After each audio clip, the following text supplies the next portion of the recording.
We're going to go ahead and get started. Welcome to the Trickle Sunday School class, where we trickle in.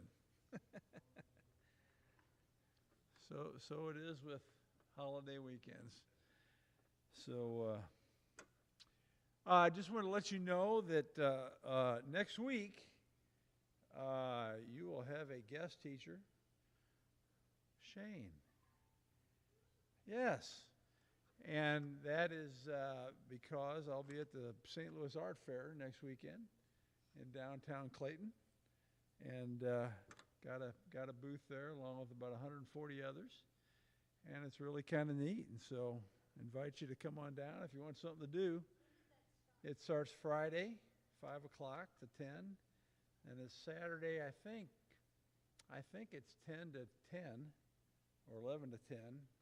And Sunday it's 11 till 5.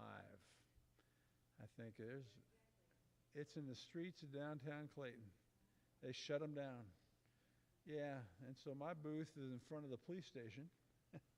I think that's a good thing.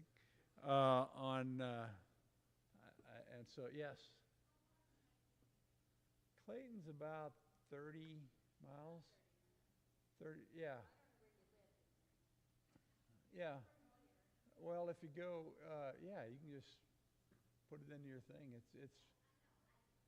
It's about 30. So it's a lot of people go to this thing. So anyhow, I'm excited about showing my artwork and so on. So I won't be here. I'll be there.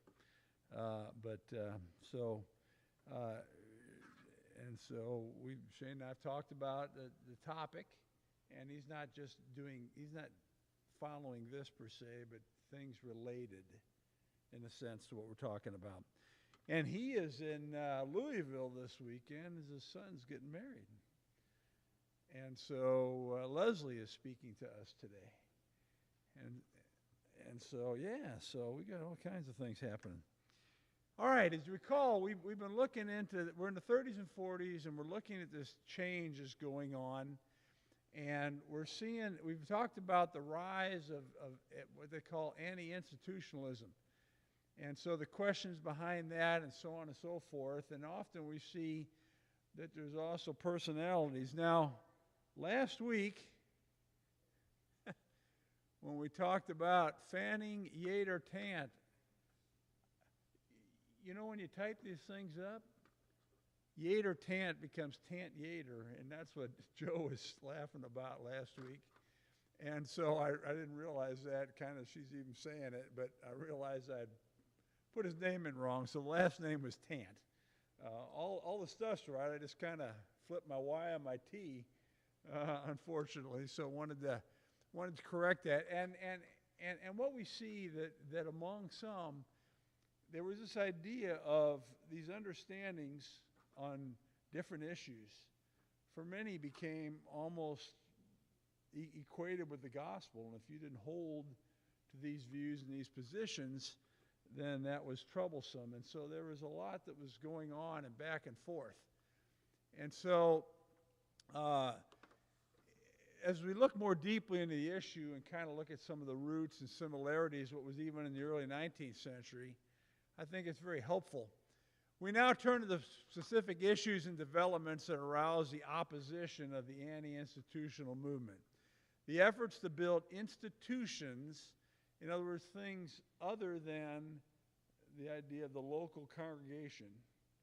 And so that was seen in universities, and then it was seen in support of orphans' homes a little later, and so on and so forth. These things that are other than and different. And so for some, it raised the specter of centralized control and triggered a prolonged debate that was even more rancorous than was the debate over premillennialism that took place. And of course, what do we mean by that? By the centralized control. There was that concern and fear that, remember, in our movement, this idea of independent, autonomous congregations was huge. And anything that would tend to, in someone's view, usurp that was viewed as just very wrong. And so that understanding and view was almost equated as, fighting for the gospel. And that's what we also called piety. And so we're going to look and understand this a little bit more. For some, what's the big deal? Because we're kind of unfamiliar, weren't deeply involved in it, yet this was what really animated much of what went on. Opposition to higher education among 19th century churches of Christ revolved especially around Benjamin Franklin, who unhesitantly condemned higher education for preachers, especially following the Civil War. We have no patience with this mere butterfly twaddle, top loftical, air castle, highfalutin, and empty thing.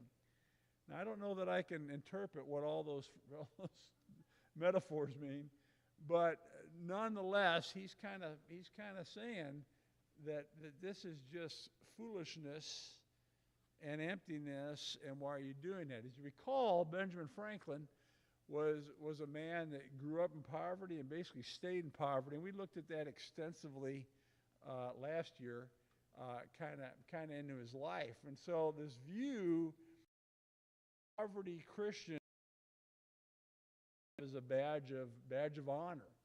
And so the preachers in our movement were often what some might phrase, uneducated, meaning they hadn't been to schools and universities and so on, because they're on the frontier and so on. So they've studied the Bible, they've heard, and they're going out preaching and things like that. And so there were those that were defending that way of doing it and looking at it, because after all, that's how the apostles did it. They didn't go to the university, right? And so on and so forth as the argument went. And so that's a big part of this conflict that's going on. Franklin died in 1878, and when his American Christian Review passed in the hands of one of his disciples, John F. Rowe, by 1886, the review had fallen on hard times, and Indiana and Daniel Summer, another protege of Franklin, purchased the review with the intention of expanding the legacy of his mentor. That he did, and more, for Summer soon led a sizable group of radicals centered especially in the Midwest, and determined to preserve the lower-class democratic values to which Benjamin Franklin had devoted his life and work. And we talked extensively also before about Daniel Summer and his influence. And it wasn't necessarily in the positive as people look back on it. Like Franklin, Summer was a plain and rustic man, is the way I describe it. He didn't have much, and he was just, kind of basic. And there's not anything wrong with that. But that's that lens he's looking at things through. Dogged in poverty all his life and devoted to plainness as a Christian virtue. In other words, it was more righteous because wealth and money corrupt. And so I'm not corrupted by that, is the way the thinking goes. In a book he entitled Plain Sermons, he claimed to set forth plain truth in plain sentences. In other words, what I say, it's basic, it's understandable in his words. According to Summer, Christ was a plain man, and the apostles and the other Christians were all plain people. And the gospel is a plain document, and the church is a plain institution. And so he's building this mindset of equating all these things with the way they're living and understanding things, which we tend to do as humans. We understand things from our point of view. That's how we often make determinations and judgment, and not that that's necessarily wrong, but we should be aware that there's maybe things other than what we know. Not surprisingly, Summer connected the virtue of plainness with simple rule living, in contrast to the ostentation he associated with the larger towns and cities. And so we see that divide. And again, we've talked many times, you see that in country music. Especially country good, city bad, country purifying, city corrupting, so on and so forth. And so we see that. And so that's not necessarily this spiritual view. It is this socioeconomic mindset view, and that's determining how they look at things. And we're no different. Like Franklin, Summer was a misfit in the postbellum, after the Civil War, North. He found himself estranged from developments associated with rapid urbanization and industrialization of that region. Remember, we said after the Civil War, the North economically really jumped up and the South lagged behind by decades. But he felt alienated. He saw this changing way of life. This isn't what I grew up in that we were talking a little bit about beforehand.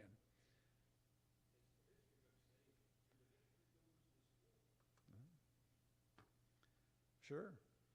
And so his alienation led him to play a principal role at a mass meeting held at Sand Creek, Illinois in 1889. And we've talked about that. And that was the famous address that he did that basically was, and scholars look at this, because scholars are always looking at a point to tag something down as when it began or when it happened, or key points along the way. And so just like when did the Protestant Reformation start? Well, when Martin Luther hit his 99 theses on the Wittenberg church door. Well, this stuff was going on kind of before that, but that's a seminal point. Well, so was this. And that was where the more conservative wing of the Stone-Campbell tradition virtually excommunicated the progressives for the sins of endorsing church festivals, choirs, missionary societies, station preachers, musical instruments, so on and so forth. And so this is where this all-out declaration against the disciples, the Christian church, or became the disciples' Christian church, and then later the independents, this is where that major kind of thing happened and wasn't officially recognized in the census in 1905. I think it was 05. And so that's what this is referring to. To understand Franklin Summer, one must view them in context of the holiness crusade that was mounted by simple rural people of the postbellum North against similar devices in their own denominations. Now, who remembers what the holiness movement was? We did talk about that, but it was 2 years ago. Okay. The holiness movement happened in the 19th century, and it was it kind of was very much centered in Methodism, and then it kind of spread out to other places. What it was this idea that you're saying you're a Christian. Where's the transformation in your life happening? Where's the change? Where's the piety? Where's the seriousness at following Christ? And so there were those that were very concerned about that. And so that began there, and the Methodists kind of even formed their own chapter of Methodism here in the United States. And then it kind of went on in other groups and so on. So it was kind of what they would call a pietistic, this trying to live a holy life, this transformation that's happened in the Spirit in your life and what you do. Now, later, Pentecostals kind of, devoted that. And out of that came the Church of the Nazarene that is still with us today, of which Dr. Dobson, we're kind of dating ourselves now. He was big, 30 years ago. But Dr. Dobson was a prominent member of the Church of the Nazarene. And so this movement of striving to gain a greater spirituality, of really following Christ and that having an effect on your life was there. And so we, as we've said often, we can't say, well, that didn't affect us. But because these things do, and they affect all of us. And so Franklin and Summer were, it was kind of in that, because they felt that how they were following the Scriptures was righteous and more right. And so that's in context of that. In this context, Summer became a ruthless foe of higher education among churches of Christ. He attended Campbell's Bethany College for 2 years, beginning in 1969, but found the experience to be counterproductive. College life didn't go with him. And so Summer wrote, "I should have gone to a common school since no one ever went to college more ignorant than I." Now, what he means by that statement, I'm not exactly sure. But nonetheless, he was against it. Now, if we remember, why was he against it? Because he felt that the culture there was so alien to what he thought and what he expected. They were going to tea parties. They were kind of among the wealthier. And so you see all these things fitting in that's kind of influencing it. And I'm not saying what he's saying he didn't observe or wasn't so, but nonetheless. And so he was very much against it. Further, he saw the Bethany disciples of the primitive or apostolic type and others of a modern or plastic type. Now, obviously, that last statement's kind of derogatory, modern or plastic.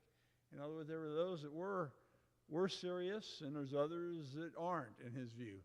In his first article he wrote for Franklin's American Christian Review in 1848, Summer asserted that colleges help produce a sort of preachers for which restoration of primitive Christianity has no use whatsoever.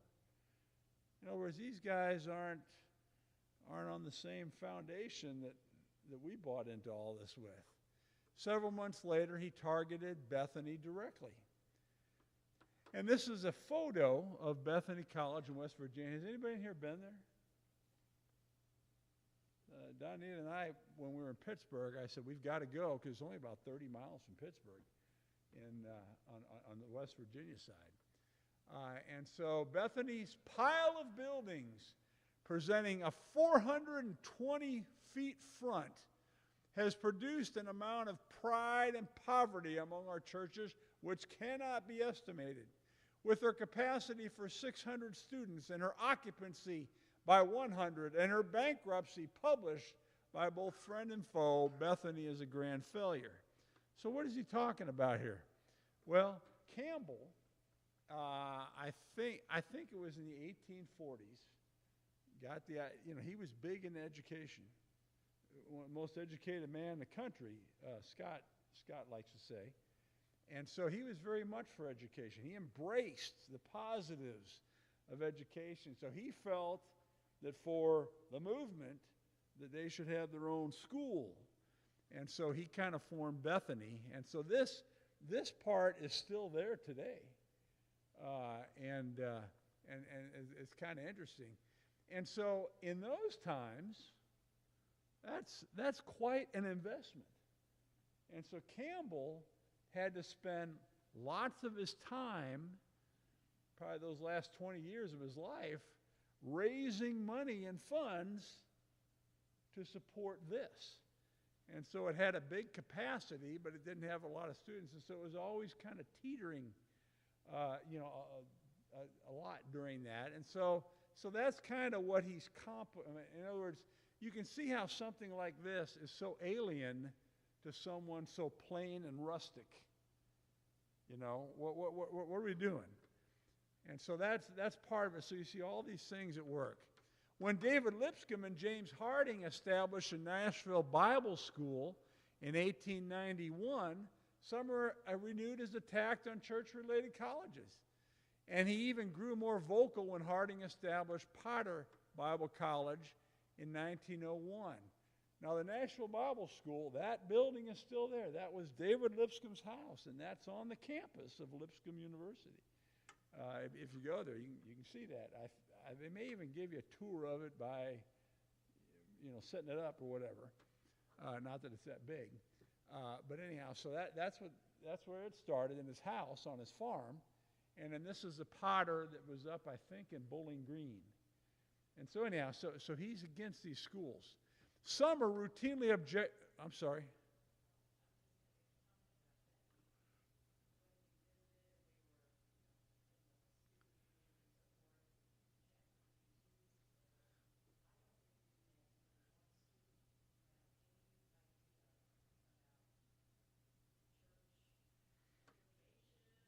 Yeah, yeah, yes.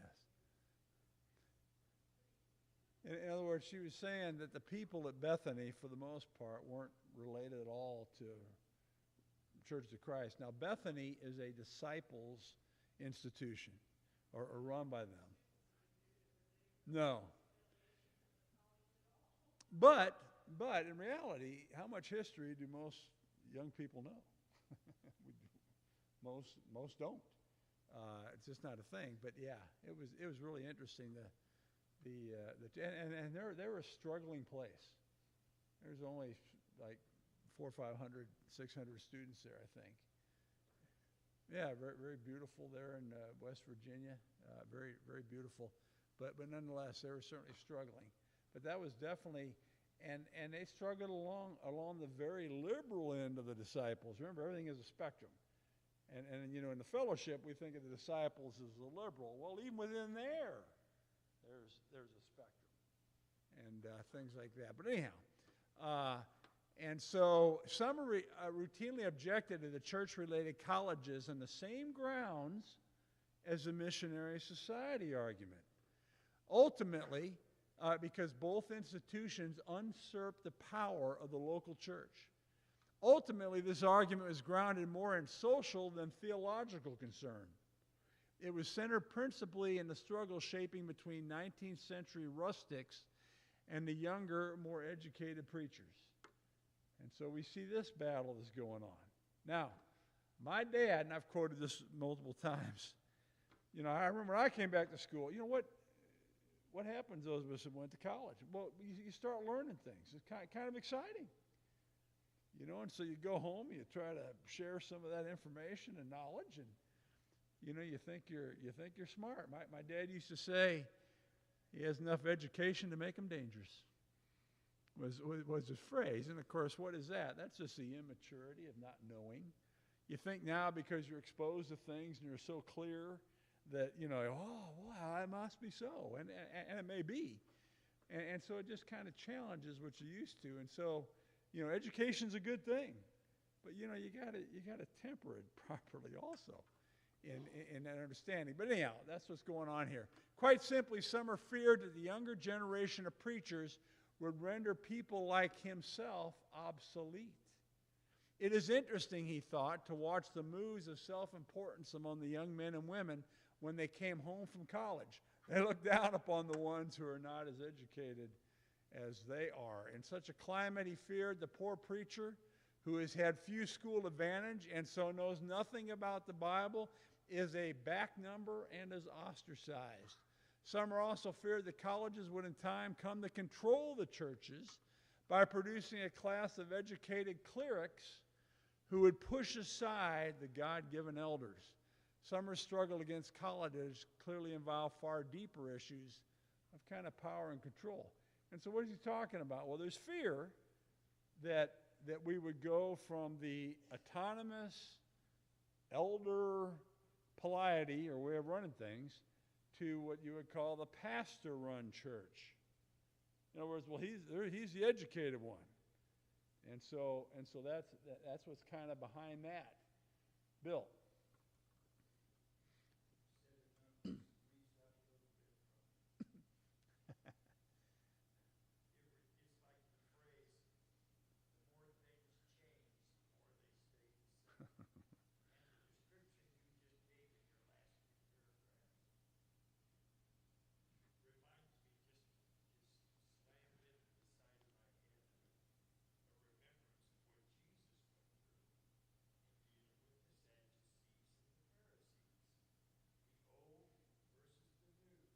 The educated versus supposedly uneducated. Yeah.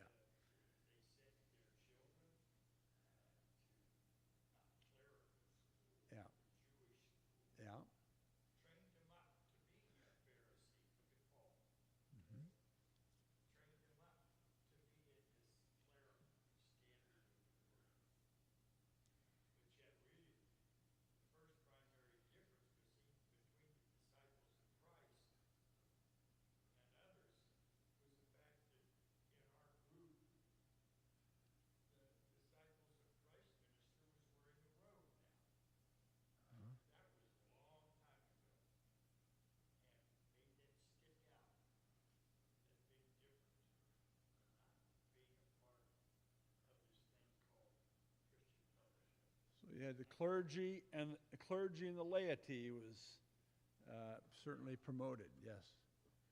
Yeah. And again, it's not that some of these things aren't valid questions and concerns, because they certainly are. But it's just interesting.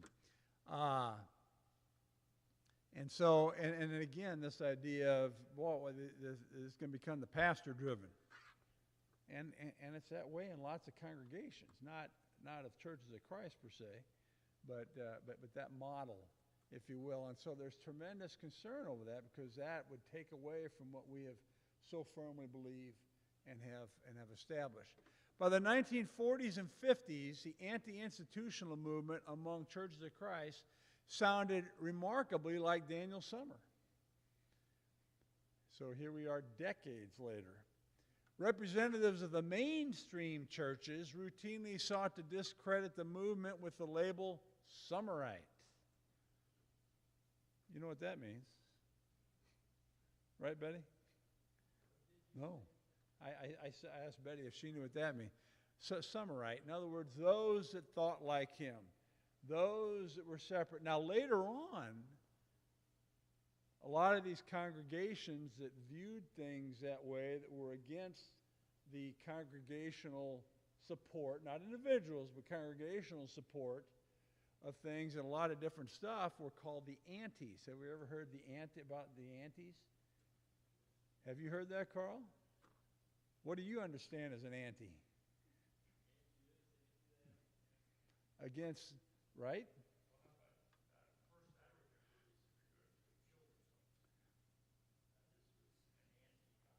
Yeah.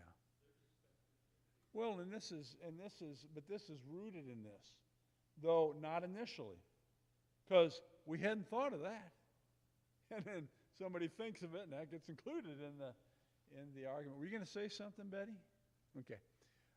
And so I remember in Kirksville, we had the congregation that we were part of that had a campus ministry. It was I call it a crossroads influenced congregation, because our leaders there had not grown up in Crossroads and then later Boston and things like that, but were influenced. And so we had a campus ministry along those lines. That's how Donnie and I, so we became Christians. And but there was another congregation in town that would have nothing to do with this. Nothing at all. Now, later on, we had some members here whose son went up there and ended up going to that congregation. And so, and so it's really different. I remember one thing is that when we had in Kirksville, you had baptisms. It used to be you put on a certain, like a robe or gown or something like that. Well, the ones we had up there for some reason were kind of blue, and they were, vinyl or plastic or something. It was almost like a bag. And so, it was made for this. And so it's had on. Well, somehow this got back to that other congregation, and they were writing us up, and they're saying that they're baptizing people in garbage bags. And so, just building on the fear of things, it was just ridiculous. Yes.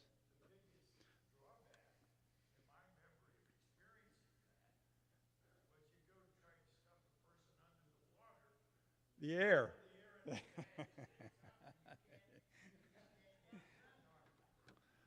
Though, and so some would have the cloth garments, and so now it's just whatever they happen to be wearing.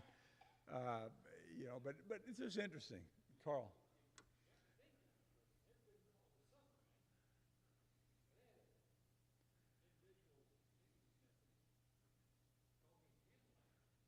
Yeah, I had an old Baptist preacher call me a Campbellite up in Kirksville. And I go, what's that? What's that? Yeah, yeah.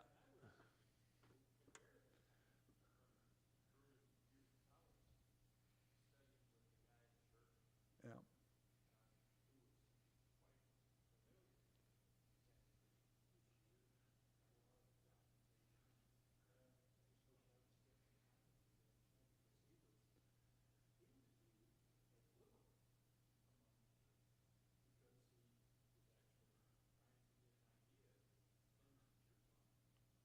Interesting.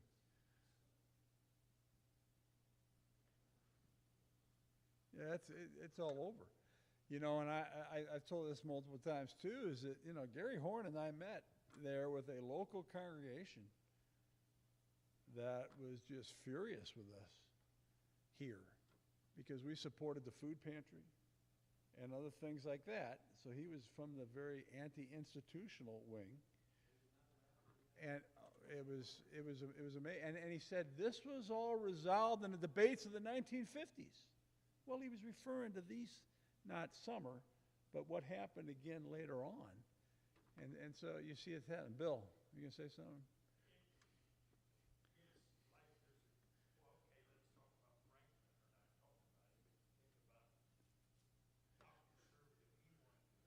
Uh-huh.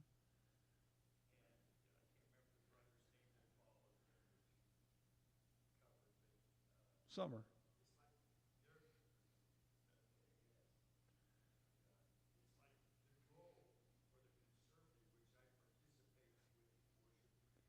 Mm-hmm. Mm-hmm.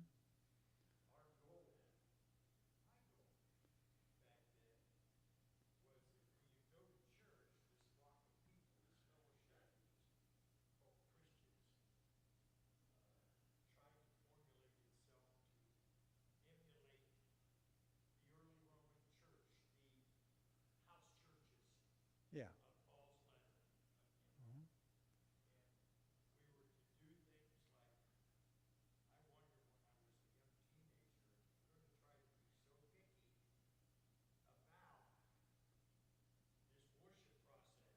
Mm-hmm.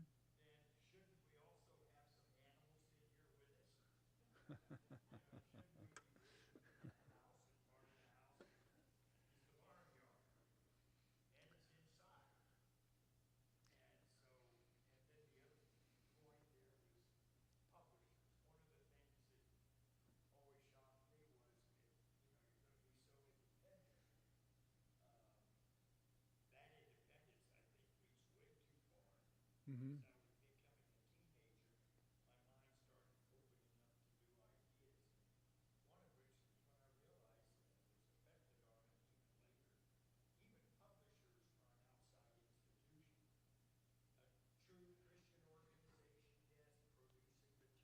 Mm-hmm.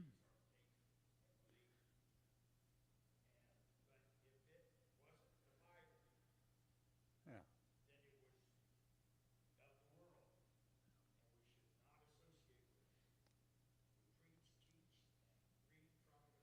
Yeah.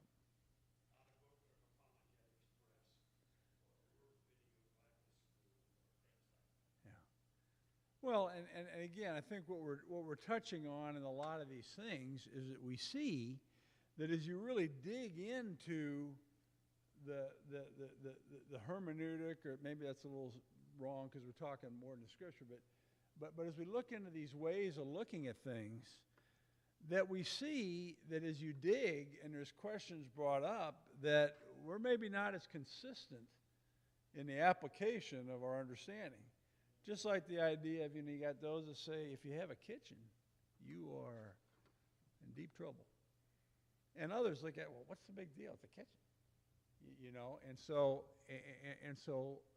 how does one deal? And again, I'm just pulling that out as an issue, but it can be a million things. And so everybody picks and chooses what they emphasize. Everybody.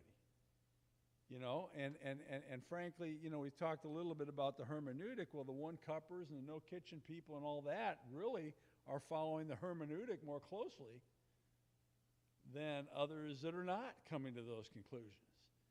And yet think, well, what's the big deal?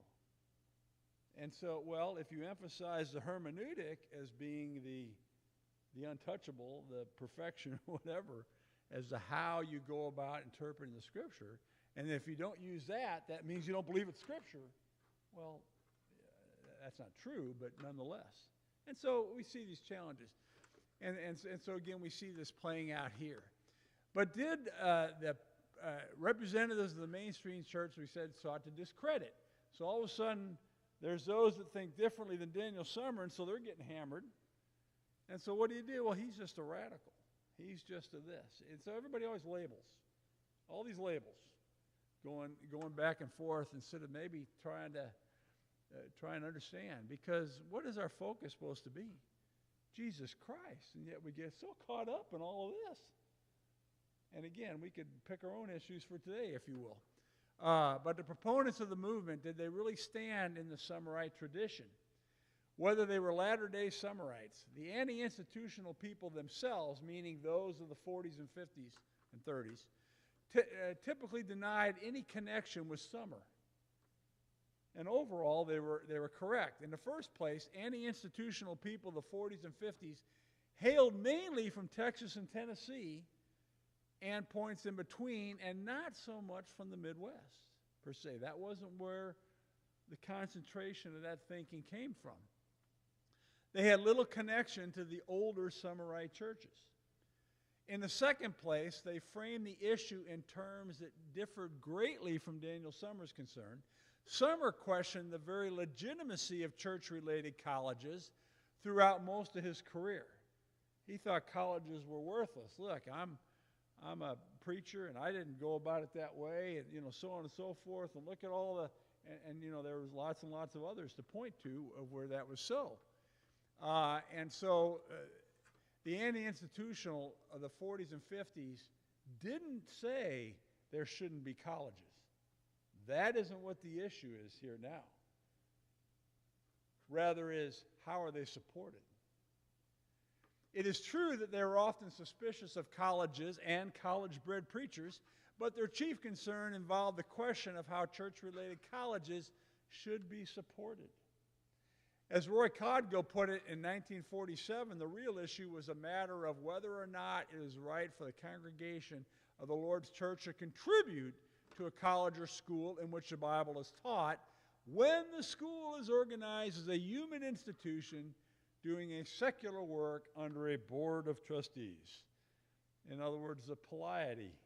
This is something separate than the church. It's not run by elders. It's run by a board of trustees. And so it's a little bit different. It is interesting, this bias, again, about the preachers. As I said, we started in what would have been, an offshoot of, kind of Crossroads and later Boston-type movement, discipling ministries. Well, it was interesting that this attitude, not support stuff, but attitude against college-educated ministers, if you will, or people, was very strongly in that movement. And why was it? Because it was felt, and this is talking in terms against the mainstream churches of Christ, as they'd grown so weak and secular and of the world and so on and so forth, that sending our people to those colleges, and if that's what happens, that's ridiculous. And we're learning by practical application. We're sharing our faith. We're studying our Bibles. We're reading and so on and so forth. And that really was, I'm not saying it was preached out there against that, but you could certainly feel that vibe. And look, they're all educated, but they're not doing what we're supposed to do as Christians.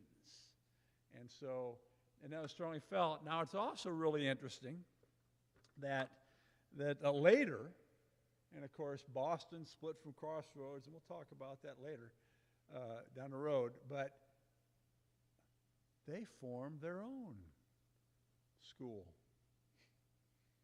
They formed their own, Boston did. Because remember, by then they'd separated from Churches of Christ, and they called themselves the International Churches of Christ, and so they separated. And so that which at one time they put down, they now sanctioned. And their teachers went to other institutions to get their degrees. And I remember Jerry Jones saying, years ago, I think he went to Southeast Baptist Seminary. Is that the one in New Orleans? I don't know. But he had to go. Why? Because in our institutions, you couldn't get a doctorate degree. Because there's certain, levels of whatever from the accreditation. Now the old disciples congregations, had the Christian churches, their schools had been, it was there, and then when the split came up, they kind of took over those. And so the Church of Christ schools then were lagging behind, as we all know in the last few years. It's not Harding College anymore, it's what? Harding University. It's not Lipscomb College anymore, it's Lipscomb University, and so on and so forth. There's been that, and so then they were offering doctorate degrees and so on and so forth. So it's just a side note, but nonetheless. And so this bias was understood. As Roy Cogdill put it in 1947, the real issue was a matter, as we said, of whether you can contribute. Churches of Christ had supported colleges for many years, but often they have support derived in good democratic fashion from interested individuals rather than congregations. Many believe that the placing colleges in congressional budgets would involve those congregations supporting institutional structures comparable to the missionary societies of the 19th century, where they're trying to tell us what to do. Further, such schemes would take initiative away from individual and would enable the congregations with greater wealth and greater influence by virtue of their ability to support colleges more substantially. In other words, the big congregations, those that have wealth. Where are they located? Not out in the sticks, in the cities. And so again, we see this tension that is out there. Despite the differences, the summer movement and the anti-institutional movement were fundamentally similar in several aspects. First, they both descended from that radically democratic impulse of autonomous congregations with the elders, and anything that breaches that is, to be wrong in any way, shape, or form. Second, both movements were often characterized by the same socio-economic and, as we've learned before, sectional parts of the country prejudices that characterize Summer and Franklin movement in the Midwest. And again, we all have these feelings. It's important that we recognize them and not think, oh, it doesn't apply to us. Because it does, because we're people. Regarding old-time unschooled preachers, Cogdill asked, how many of those men, even if they were in their prime, would be acceptable to churches today? In many of the congregations, would they appear too uncouth, undereducated, unpolished to fill the need now? How many of them could fill a place teaching the Bible in one of our own schools? C.R. Nickel concurred, call the roll in Texas and view the men who were to the fore as the best prepared preachers. Were they college graduates, products of Christian colleges? Well, the answer is no. And so we see this dynamic going on, and I mean, it's not that that's without foundation or concern, but nonetheless. Not surprisingly, the Summerites and the Antis, as they were often called, shared a common rejection of modernization. Summer and his people resisted modernization among the Midwestern disciples of Christ in the late 19th century, as had Summer's mentor, Benjamin Franklin. The anti-institutional tradition resisted modernization among churches of Christ later and further south. And so what's happening here is the impulses that brought about the split between churches of Christ and the disciples happened in the churches of Christ decades later. But the same thinking that brought that about. And so we're opposing you guys because of all these things that Summer announced and all the others. Well, these things started happening in the churches of Christ decades later. The same kind of thinking, even though it may be a little bit different. And so we had probably, well, we'll go just a little further. This explains why J.D. Tant, that's the father of Fanning Yater Tant, who we corrected earlier, explained in 1937, he saw in Daniel Summer a spiritual comrade. It was thought that you were extreme on the college work, but of later years I've said the time will come that we will go so far from the Bible, Christianity, that we can well say we had a prophet among us, but did not know it. And so even though Summer was viewed by many in kind of a negative light because of all the dissension that he brought about trying to force these understandings on people, he's saying, wait a minute, because Jefferson Davis Tant, J.D. Tant. We knew where he grew up, you know, right? But nonetheless, if mainstream churches of Christ wanted to label the anti-institutional movement with the stigma of summerism, we should in fairness have recognized our similarities to the proponents of modernization among the disciples of Christ a half century earlier. This was a step that would never be taken because it would have undermined the understanding of us as Christians in the ancient order. In other words, if we acknowledge that connection, it kind of blows up the argument a little bit and things that we're claiming. The point is important because it illuminates the critical difference between modernization among 19th century disciples and modernization among the 20th century churches of Christ. In other words, the same thing happened. A little different, but the same kind of thing. And so that's what brought that about. Let's see. You know what? We will stop here as we're certainly at time. And again, next week we have Shane, and then we will continue on. Any questions?